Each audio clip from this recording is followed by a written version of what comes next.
Greetings, Marsh here, and welcome to episode 23 of my Pyanodons playthrough. In this episode, we are going to improve our factory's power production, including geothermal power and coke oven gas. Enjoy. And this is very straightforward, where you just take 10 raw coal, throw it into a high pressure furnace, and you get 4 coke and 20 coke oven gas on the way out. So it is very easy, but not necessarily very efficient, because the high pressure furnace is a high energy cost building. However, note that the coke oven gas has 1 megajoule of fuel value. So this process produces 20 megajoules of coke and also 20 megajoules of coke oven gas. So we're going to want to talk about that, but this is a fantastic way of just generating either a bunch of coke or a bunch of coke oven gas that you can burn. And very related to this is hot air.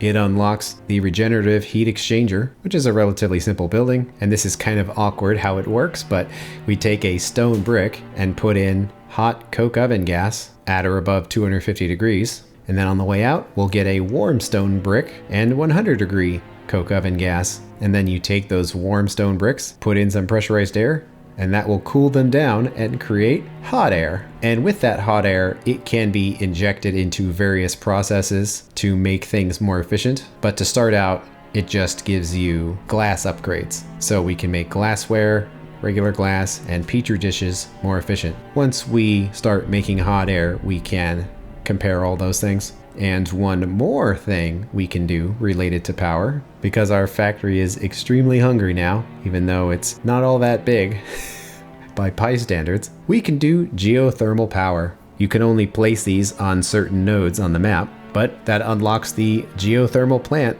and we send the geothermal water that it mines through a regenerative heat exchanger, and we get 300 steam. But note that it's 500 degree steam. So this will be very powerful and effective at running steam engines. So that'll turn into free power for the factory as well. And I think I want to skip past the coke processing for now and go into the geothermal power. That will allow us to remove some of our power plants, and then we can use some of those coal belts to run the new processing. And here's the build. It's pretty straightforward. Just 1 geothermal plant and some pressurized water, and then it goes into, very annoyingly, 1.05 heat exchangers, and then that goes through 8.4 steam engines.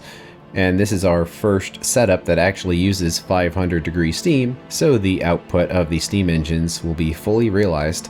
So even though we're only having 8.4 of them, this setup will actually produce about 64 megawatts, and it only uses 1.4 to run. So comparing that to our existing setup, that each power plant runs on 2 belts of coal, and it produces 45 megawatts, but consumes about 12.5 to run. So in other words, one of these is about worth 2 of our existing plants. And that would be this. So it's quite substantial. The good news is that we have several of them available to us. There's probably even more than this, but we've got 2 geothermal waters right there next to where we were cutting down trees, and then 1 that is barely visible down here. So we might as well build 3 of them. And unfortunately, we won't be able to give them priority because we don't have accumulators yet.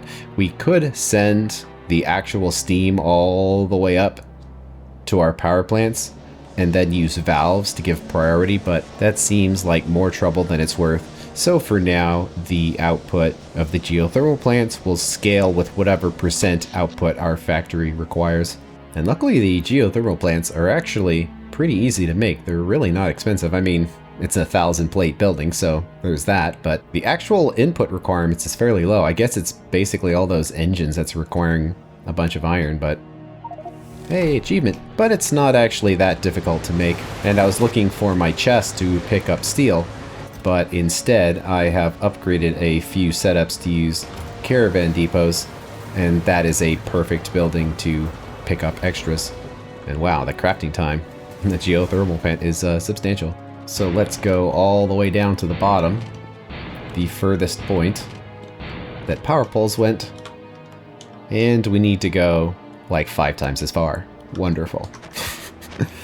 I don't know if we'll want to keep radars along the length of the power poles. We probably should. So let's try to keep this in a straight line so everything's lined up. It's so far.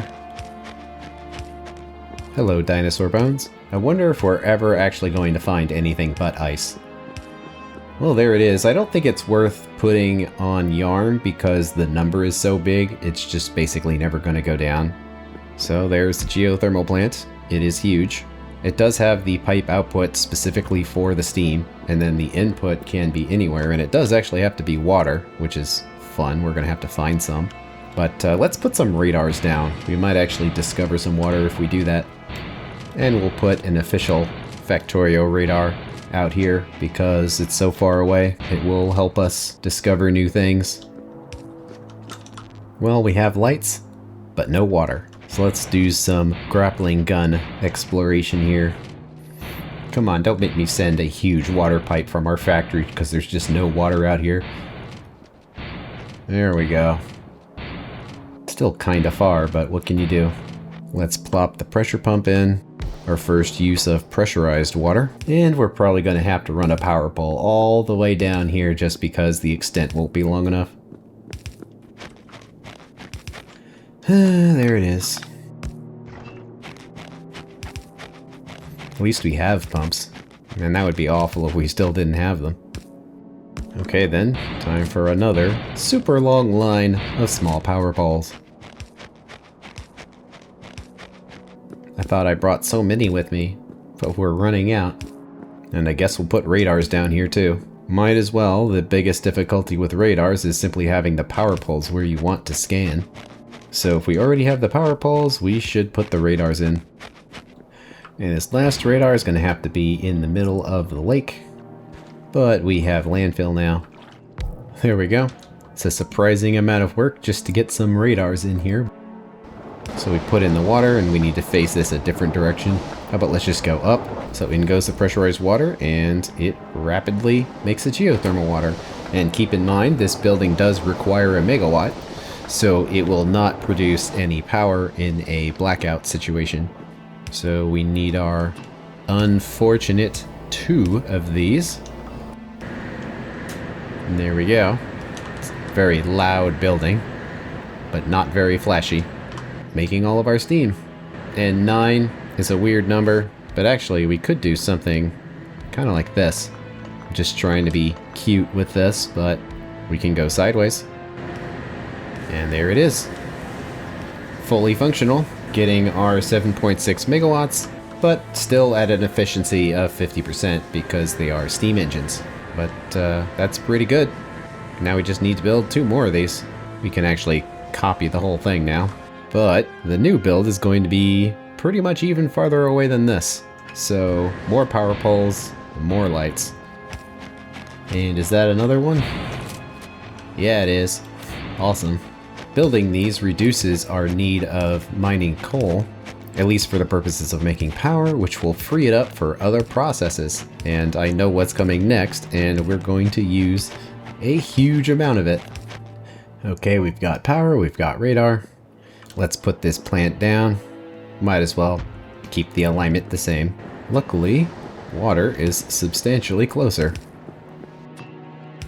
So let's slide this into place, and it should all fire up. And there it goes. Unfortunately, the power of these geothermal power plants is not going to show up on our power grid because they're all just steam engines, so we won't actually know what the ratio of power is. We could figure it out later with the circuit network, but right now, we really can't. We had another one right here. And luckily water is nearby here as well. So we'll slide it in, and making power. Well, pretty good, but we had that one more plant to make. Do we have the resources to build it? We needed a pressure pump.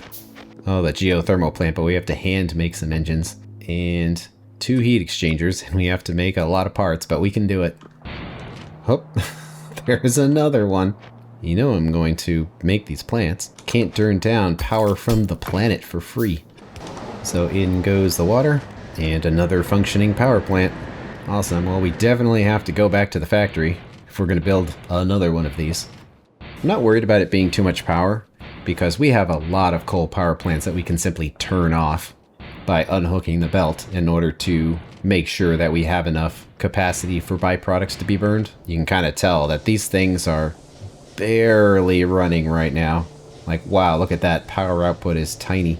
Speaking of which, we should probably start now. That one has to run because it has the byproducts on it, but the rest of these can be shut down. So we'll unhook all of those, and I don't know, maybe we should turn all these off. Well, it'll be easy enough to turn them back on if it's a problem. So for now, let's shut down every raw coal power plant and see what happens. I wasn't expecting to find so many geothermal vents out here. And there we go, number 5. Awesome. Any more? Have we gotten them all? It looks like we have, at least in the areas that we have scanned. It's kind of funny how so many of them were right in a line like this. Looking at power, it's going to be impossible to tell how they're contributing. But gradually those coal power plants are going to run out of their fuel. And when they do, the load will increase on the geothermal plants and we'll have a better idea of how things stack up. Okay, well, that was part of the process here. Now we need to make some hot air, which will help with our glass and other things later. But also this process is worth talking about because it's very straightforward. Raw coal goes in and coke comes out and you get a bunch of coke oven gas. And that coke oven gas is actually a really good fuel at 1 megajoule. So not only does this create coke directly with no byproducts, but it also creates the coke oven gas, which in itself is a very direct and easy fuel to make.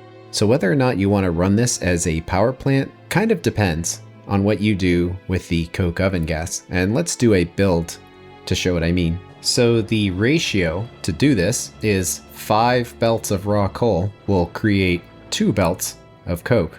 And then those 2 belts of coke can go through roughly 40 boilers. And of course they create their ash as well, and I suppose we should calculate this just so the numbers are exact. And in the end, it will create 75 megajoules of power. But if you look at this whole setup, it actually consumes about 55 megawatts to run. So if you're running this to make the coke, you don't really want to do it just to burn the coke away. I mean, it is power positive, but barely. The big question is, what do you do with the coke oven gas? Because if you have fluid burners and you send that coke oven gas through them and then turn that steam into power as well, it will create 150 megajoules, or in other words 150 megawatts.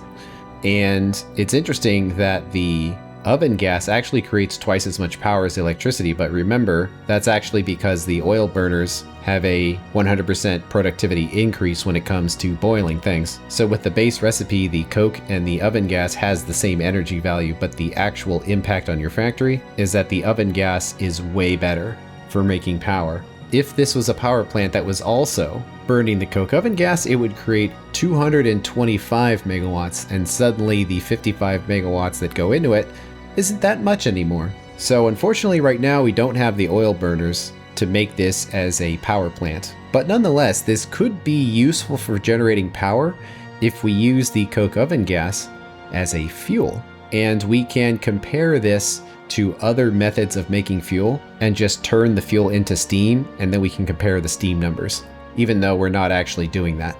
So looking at our coal to tar processing setups, it actually creates a huge amount of syngas. Even though that syngas isn't a very good fuel, the net result is about 1,000 steam. Currently, our syngas output would actually be worth about double what this power plant would be. So our syngas is substantial. So the fact that we are saving it through this setup here is actually pretty good, instead of venting it, just because the scale of it that we're making it.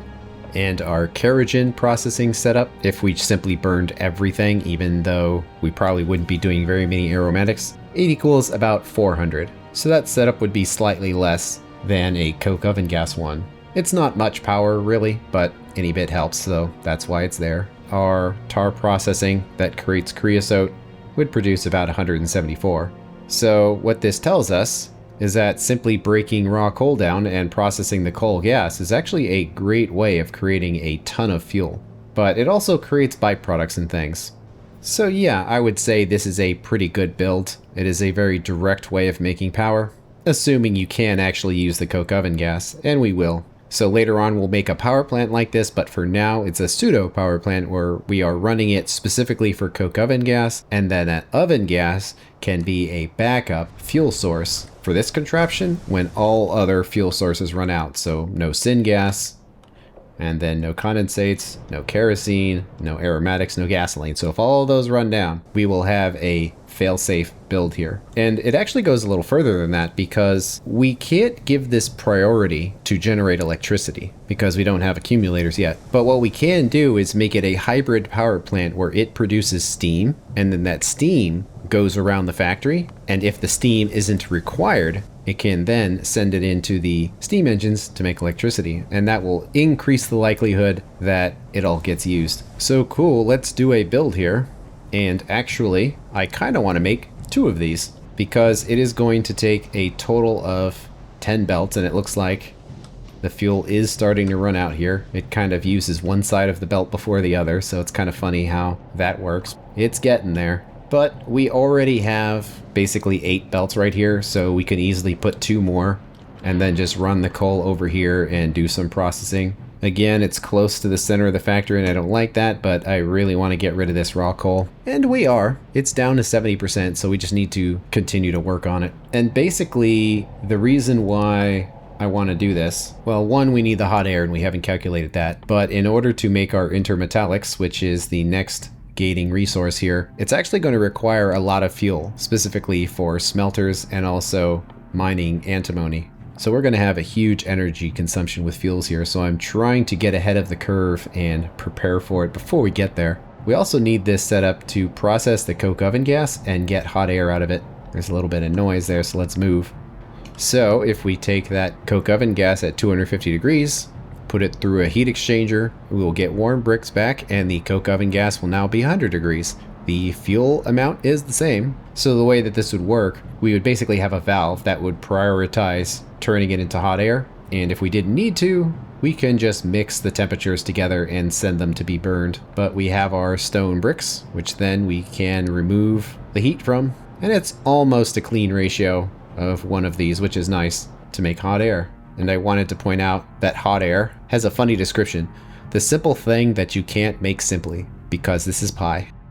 Okay, that should be most of the things we need. So let's make this build. As far as where to put it, we do want to be careful because we don't want it to overlap other things we might want to do. But also I do want it to be in close proximity to where all these belts are because we've already laid them. So it should probably be right here somewhere. And it does have an interesting ratio. If we have 3 of these, it will go through 1 belt of raw coal. It would basically be this. And the output is a little easier. And then we're going to have a total of 5 belts into each setup. So if we take it and then flip it again and line it up, that will take care of 2 belts. And then do this again right there, but have the belts shift. That'll take care of the next one. And the final one is a little easier. First of all, we only need to have, well, 3 of them, but it's going to be 4. It's so much coal. It's going to be a satisfying build, though. That it goes in, and then splits to where it needs to go. At least there's so many power poles I can just hold the mouse down to put all these inserters in here. We are almost inserter limited on these. A side switch needs to happen for the coke, which will be at the halfway point here. And that should be enough to see how this first part works. I'm not sure how the belts will align later, but for now we can just kind of pick a few to point towards our new build, and we'll figure the rest out later. And yeah, some of these belts are already not running at full capacity. We can deal with that later, if it ends up being a problem. Because as this patch gets smaller, we're going to have to reduce the number of belts that come out of it to keep production at maximum. And I imagine it's only going to very briefly run, but here we go. It consumes a great deal of coal and makes us coke directly. Sure, seems mostly good. Without it running at full blast, we're not really going to be able to tell. And we've got 2 aspects of this we want to deal with. We have the hot coke oven gas or the coke. Let's do the oven gas first. So it's going to go through 12 heat exchangers, and we might as well try to build this in a way where it doesn't bump into things, although that cliff is there, so it very well might. We could also turn around and go in the other direction, but let's wait until it actually is blocked before we do that. Luckily these buildings are smaller, so the power poles fit in there rather nicely. So 6 on that side. And would we want it to stay in this position? Sure, why not? It looks nice. All of this will go into a single heat exchanger, and it's going to need a lot of inserters. Good thing we have the yellow inserters for this. So I think that's the pressurized air we've needed. So that uses all 3 functions of the pressure pump. But it works away, putting in the pressurized air, and now we need to seed this system. And it can be hard to know exactly how many bricks you'd need. We could do a buffer warehouse. It would require all of those inserters, so that feels a little messy. Okay then, if we throw a whole stack of bricks in here, that should seed the system, because this absolutely can clog on bricks if we have too many of them. Basically, we want to make sure that neither machine gets clogged. So if we let this fully seed itself and then take the bricks out, it should be enough. And it's so noisy in here. Let's see, I kind of want to just have some collection points for all of this for every setup rather than these ones in particular. And actually for this we should probably have big tanks. And now that I think about it, one thing we can do is create indicator lights just using... Oh wow, that's a lot of spoilage happening. I guess the entire belt is spoiling now. And getting cleaned up. But we can use just regular Factorio lights to create an indicator for all of our tanks. We don't have Nixie tubes yet, but we could avoid having to hover over these things with a nice blueprint. And I've already created one. And it looks like I put tiles on there, so I want to remove them. But this has parameters on them. It's pretty straightforward. You just select the signal that it is reading. I don't think you necessarily need to do this, but it's possible that we'll have a wire with multiple signals on it, so we want to make sure that we are pulling the one that we want. So let's just pick a tank to read, and how about we put it there? And now it wants the signal that we're reading, so we do tar, click it, and it's all set. Talking about parameters is probably outside the scope of this video, so I'm gonna glaze over it. But basically each one had a parameter 0 here for the signal. So by selecting it, it automatically does them all. And the great thing about blueprints is you don't need to put the wires down. So to read a signal from a tank, we just need a check valve. And this episode comes right after the announcement of the Factorio Friday facts that you'll be able to read the contents of pipes directly in the future. But right now that update hasn't come out yet, so we still need to use this check valve.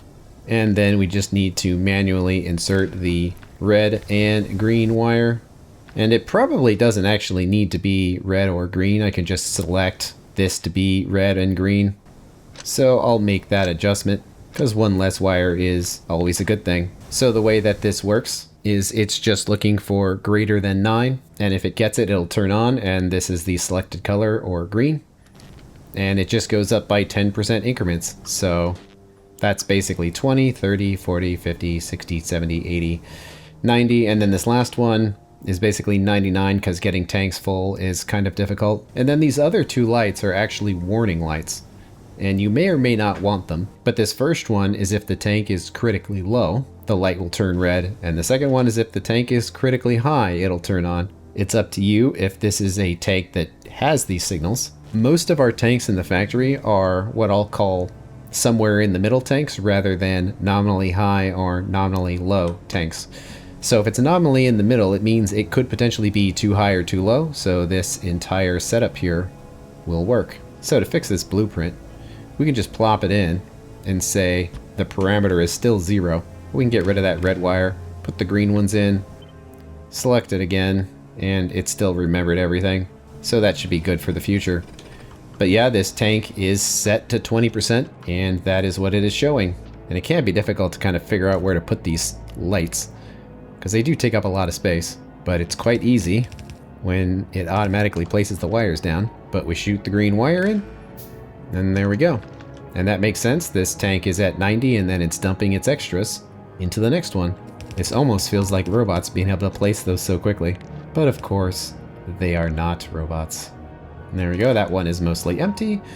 which is what you would expect. I have to remember where all these tanks are. There's creosote. It's mostly full, and that's what we'd expect. I guess we could technically put the lights on the tailings ponds, but at least with the tailing pond you can actually see what the level is, so I don't really feel like we need them. And there we go, mostly full. Honestly though, it is pretty easy to set up, so I'm glad we're doing this. Here's the muddy sludge tank. It's not really critical that its level is one thing or the other, but nonetheless, pulling the signal will be useful. And it's not a problem if this is either high or low, so we can remove both of those lights. Any more? Did we get them? Well, whatever. If we haven't gotten them, we'll find out later when we notice that they're not there. So we need our 2 tanks up here. One for the coke oven gas, and one for the hot air. And now we have our lights, so let's use them. And that's a lot of red light, but I kind of want to have a white light in there too. And this should be mostly copyable. If we wanted to place another one down, it would be something like this. We might have to move the pipes around, but it would line up. We're only going to be consuming the coke oven gas as long as we need the hot air, so eventually we won't need it anymore. We'll have an overflow, and how about let's just do 50%? Just somewhere in the middle. So if the coke oven gas is not being used for making hot air, the rest of it will be allowed to mix with the output of these other machines, and then it will flow. And we actually should probably put this on the bottom because that's where this is, and it would just look a little better if we did so. I can't help myself but make everything look as symmetrical as possible. Okay, well this should run for a little bit when we hook this up, so let's see. It's very, very noisy in here, but they're running, making the hot bricks, and they're not being sucked in because I didn't pull those bricks out yet. So hopefully there's not too many bricks in the system, but it seems like it's fine. It's successfully making the hot air, and this machine is not running at full blast. It's almost full blast, but not. And we could hover over these to find out the quantities, but also our lights should start turning on, and the warning lights turn off. Yeah, there might be slightly too many bricks in here. There we go, let's pull those out. So this stopped because we are not consuming this coke. Okay, now it's the hybrid steam/electricity power plant. And we probably want to start heading the other direction. Let's try to do something that's not a whole lot different than what we've done because we've already made it and we don't need to reinvent the wheel. But we can make it simpler because it doesn't need to have the power plants in the middle, which means it can be narrower. And let's put the belts going this way for the ash because we've got a space over there for the ash separators to go. But yeah, it's pretty simple. It's just this. Except a lot of them, because that's 20. And then it needs to do a side switch, which I think takes 2 spaces. In preparation for this, we basically need to shut down our other steam power plants. So let's set that to 10, so it essentially just barely keeps it running, because we are going to inject all of this steam into the system now. Let's hook all the coke in and see it run. I kind of wish I gave myself some more space in here because we might actually have other uses for this coke besides just burning it, but I guess we could put bypasses in here in these gaps in the middle. But there they go, making a ton of steam. Oops, don't have some inserters right there. And I did the side switch wrong on this one. There we go. We'll hook the steam up and an underflow, making sure it's at 90%. So this will become the primary deliverer of steam in the factory. And although our tin is making its own steam, I kind of want to try to use this stuff if possible. And we'll come in through the back here. And of course, at the critical moment, we need a pump. And then we'll use an underflow valve so the existing steam generator will run if this level gets critically low. But otherwise, that will prioritize our other setup. And it looks like one of the miners is out. So at least that's one more for our inventory for next time. So that means that all steam uses of the factory should originate from this point. It's kind of funny how there's white light and then green light around there. But these 2 tanks are starting to fill up now. And it definitely looks like the coke oven gas is going to fill up first. And that's fine. This is way more hot air than we need in the beginning. We're basically doing this for the coke oven gas, but of course the hot air is nice as well. So the other aspect of this is the generation of electricity from the steam.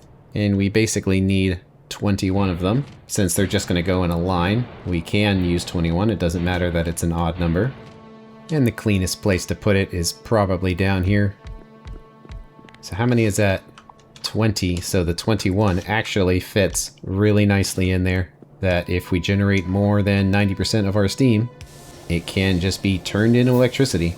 And our factory is still very, very idle right now.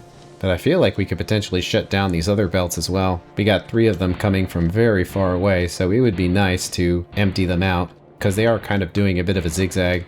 And then the back end of this needs to have the ash handled like we're doing anywhere else. And we might as well use this because it works. And let's just prepare for having many of these. It's so noisy. But honestly, it seems like it's working pretty well. We are trying to burn through that coke as quickly as possible, but it's kind of funny that our factory is not consuming much power right now and I desperately want it to. So here's kind of the disadvantage of having too much renewable power, like with our geothermal plants, is it can be difficult to actually consume power to test setups like this. I'm really hoping this reaches. But that'll go through for as many builds as we need it to, because I'm guessing we're going to have a lot of these in a line. There is the antimony right here, which unfortunately this is basically going to surround, but all of this space right here seems like it made a lot of sense for up to 3 of these plants. I guess it depends on how many coal belts we get, but I really don't want to go up because we might need this space for other things. Okay, well, the ash can go in. Because it's coke, it's very little ash compared to the output in steam and electricity. And the power output is increasing a little bit. But it seems fine, and the coke oven gas tank is full now, so all of this is going to stop running soon. I don't want to pipe all of this coke into the back of our tar processing here, because it might completely smother tar processing to the point where it doesn't run. And we do need things from this. Basically, we need the creosote. It produces some other things that we need, but right now we don't have easy logic to control it. And since it already works as is, I kind of don't want to touch it. So for now, that's why I'm just burning the coke rather than trying to send it over here. As calculated previously, this power plant is very efficient if we're using both the gas and the coke for fuel. So as long as both of those are true, burning the coke is a completely efficient thing to do. And yeah, it looks like it is balancing out now. It's finally going through all of its steam. So that much seems pretty good. All of our junk has made it here. To the side, it pulls off the coal dust to get burnt on a power plant more suited for it. And everything else then gets mixed and processed at the end of the chain. So looking good. We've got one of them. That means we need another one. And, you know, moving up would probably actually be better than going down. I admit the reason why I didn't want to go up was because these tanks were here. But I think we need to go up and find a nice home for it, leave a few spaces in there, and there we go.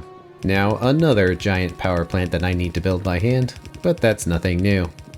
Welcome to Pi.